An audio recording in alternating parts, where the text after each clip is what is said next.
നമസ്കാരം.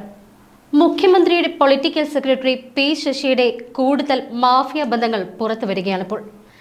ഗീത IASന്റെ റിപ്പോർട്ടിന്റെ അടിസ്ഥാനത്തിൽ നവീൻ ബാബുവിന്റെ മരണവുമായി ബന്ധപ്പെട്ട അന്വേഷണം പി ശശി അടക്കമുള്ളവരുടെ മാഫിയ ബന്ധങ്ങളിലേക്ക് കൂടി വ്യാപിപ്പിക്കാനാണ് പ്രത്യേക അന്വേഷണ സംഘത്തിന്റെ തീരുമാനം.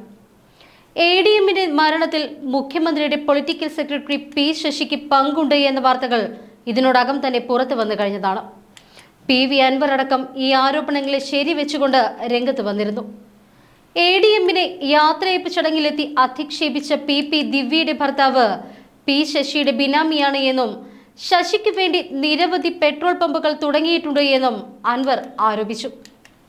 ADMനെതിരായ കള്ളപ്പരാതിക്ക് രേഖയുണ്ടാക്കാൻ വേണ്ടി മുഖ്യമന്ത്രിയുടെ ഓഫീസ് ശ്രമിക്കുന്നുവെന്നും ഇതിന് പിന്നിൽ പി ശശി തന്നെയാണ് എന്നും അൻവർ കുറ്റപ്പെടുത്തുകയുണ്ടായി. കണ്ണൂരിൽ പി ശശിയുടെ നേതൃത്വത്തിലുള്ള പല അനധികൃത കാര്യങ്ങൾക്കും അനുമതി കൊടുക്കാൻ ADM തയ്യാറായിരുന്നില്ല. ഇതിന്റെ പേരിൽ ADMന് പണി കൊടുക്കാൻ PP ദിവ്യയെ അയച്ചത് പി ശശിയാണ്. മുഖ്യമന്ത്രിയുടെ പൊളിറ്റിക്കൽ സെക്രട്ടറി ഗുണ്ടാ സംഘത്തിന്റെ തലവനാണ് എന്നും അദ്ദേഹം ആരോപിച്ചു. ADMന്റെ മരണത്തിൽ മുഖ്യമന്ത്രിയുടെ പ്രതികരണം കേൾക്കാൻ കേരളത്തിലെ ജനങ്ങൾക്ക് ആഗ്രഹമുണ്ട് എന്നും അൻവർ പറഞ്ഞിരുന്നു. അൻവറിന്റെ വാക്കുകൾ ഇങ്ങനെയാണ്: ജില്ലാ പഞ്ചായത്ത് പ്രസിഡന്റ് PP ദിവ്യ വെറുതെ വന്ന് സംസാരിച്ചതല്ല. കേരളത്തിലെ വിവിധ ജില്ലകളിൽ ശശിക്ക് ബിനാമി ഇടപാടിൽ പെട്രോൾ പമ്പുകളുണ്ട്. അതിലൊരു ബിനാമിയാണ് ദിവ്യയുടെ ഭർത്താവ്. ADM സത്യസന്ധനായിരുന്നു. അദ്ദേഹം പി ശശിയുടെ ഇടപാടുകളെ എതിർത്തിരുന്നു. നവീൻ ബാബു തന്നെയാണ് കണ്ണൂരിൽ പ്രവർത്തിക്കാൻ കഴിയില്ല എന്ന് പറയുന്നത്. അദ്ദേഹം സ്ഥലം മാറിപ്പോകുന്ന ഘട്ടത്തിലാണ് ADMനൊരു പണി കൊടുക്കണമെന്ന് ശശി വിചാരിക്കുന്നത്.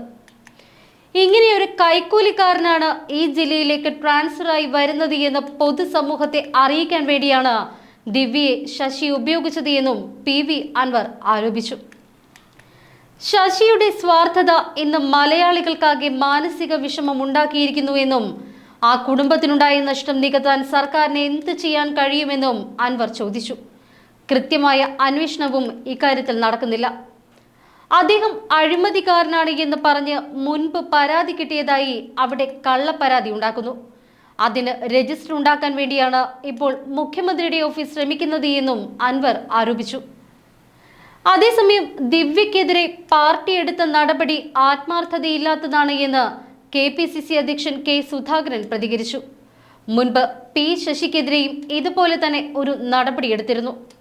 എന്നാൽ ശശി ഇന്ന് മുഖ്യമന്ത്രിയാണ്. ശശിയെപ്പോലെ ദിവ്യയും അധികാര സ്ഥാനങ്ങളിലേക്ക് തിരിച്ചു വരുമെന്ന് K സുധാകരൻ വിമർശിക്കുകയുണ്ടായി.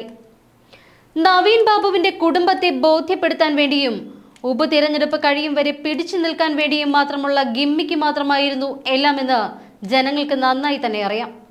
എന്തായാലും തിരഞ്ഞെടുപ്പ് കോലാഹലങ്ങളൊക്കെ കഴിഞ്ഞതോടെ ദിവ്യയുടെ കാര്യത്തിൽ അയവ് വരുത്തിക്കൊണ്ട് തിരിച്ചെടുക്കാനുള്ള നീക്കങ്ങളിലേക്ക് കടക്കാനിരിക്കുകയാണ് പാർട്ടി. എന്നാൽ അതിനിടയിലാണ് നവീൻ ബാബുവിന്റെ ഭാര്യ മഞ്ജുഷ തന്റെ നിയമ പോരാട്ടം ശക്തമാക്കിക്കൊണ്ട് രംഗത്ത് വരുന്നത്. ഗീത IASന്റെ സപ്പോർട്ട് കൂടെ മഞ്ജുഷയ്ക്ക് ലഭിക്കുമ്പോൾ അന്വേഷണം ഇനി നീളാൻ പോകുന്നത് ശശിയിലേക്കാകുമെന്നാണ് സൂചന.